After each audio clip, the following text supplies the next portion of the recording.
Në Kosovë, shefi i diplomacisë franceze Bernard Kouchner thasot se ardhmja e Kosovës dhe e Serbisë është në Bashkimin Evropian, ndërsa ritheksoi nevojën e dialogut nëpërmjet të dyja vendeve.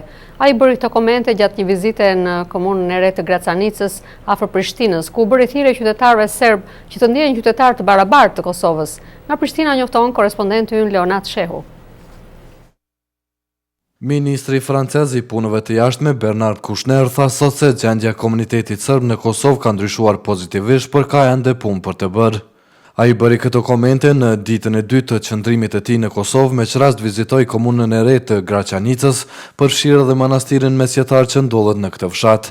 Ai u bëri thirrje qytetarëve serb që të ndjehen si qytetarë të Kosovës, duke i siguruar ata se qeveria e vendit do të punojë për përmirësimin e gjendjes së tyre.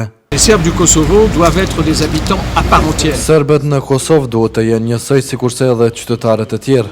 Nuk guxon të ketë asnjë formë diskriminimi dhe kjo duhet të garantohet nga qeveria e vendit, tha zoti Kouchner, duke krahasuar gjendjen e mëparshme në Graçanicë, kur siç tha ai, nuk ishte liri të mjaftueshme të lëvizjes. Ministri Kouchner ritheksoi se pavarësia e Kosovës është e pakthyeshme, ndërsa përsëriti thirrjet për vendosjen e dialogut ndërmjet Kosovës dhe Serbisë, të cilat synojnë integrimin në Bashkimin Evropian. Je pense qu'il n'y aura pas d'avenir ni pour la Serbie ni pour le Kosovo en dehors de l'Europe. Nuk ka ardhmëri qoftë për Serbinë, qoftë për Kosovën jashtë Evropës, tha ministri Kouchner, sipas të cilit të dyja palët duhet të gjejnë rrugën për të zgjidhur problemet e përbashkëta, përfshirë edhe fushën e sundimit të ligjit. Në këtë kuadër, shefi i misionit të Bashkimit Evropian për Policinë dhe Drejtësinë, Yves de Kermabo, udhtoi sot për në Beograd për të diskutuar me autoritetet e atjeshme çështjet e sistemit të drejtësisë në veriun e Kosovës.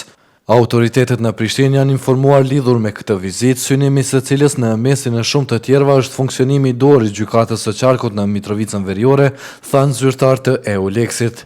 Gjykatat në veriun e Kosovës të banuar me shumicë serbe u mbyllën pak ditë pas shpalljes së pavarësisë së Kosovës, e cila nxiti zemrimin e qytetarëve serb.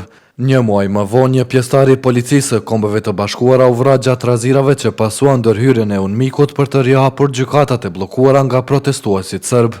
EULEX-i shpreson që në pjesën e parë të këtij viti të arrijë një zgjidhje që do të mundsonte rifillimin e punës së gjykatësve e prokurorëve vendas në ato gjykata që aktualisht kontrollohen nga misioni i Bashkimit Evropian.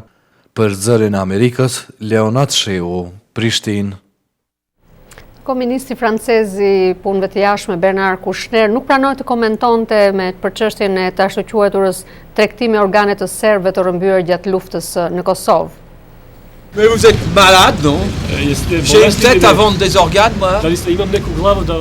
Mais vous êtes fou, vous croyez n'importe quel connerie. Ai e quajti të çmendur dhe të sëmur gazetarin e shërbimit serb të Zërit Amerikës Budimir Ničić, i cili i kërkoi një koment rreth, siç u tha, akuzave të familjarëve të serbëve të zhdukur se ai ishte i përfshirë në tregtin me organe njerëzore.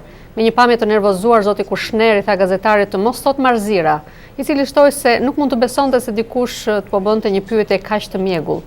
Autoritetet serbe akuzojnë ish pjesëtarët e ushtrisë shërimtare të Kosovës për, siç thuhet, përfshirje në tregtin me organet e disa qindra serbe të rrëmbyer gjatë luftës.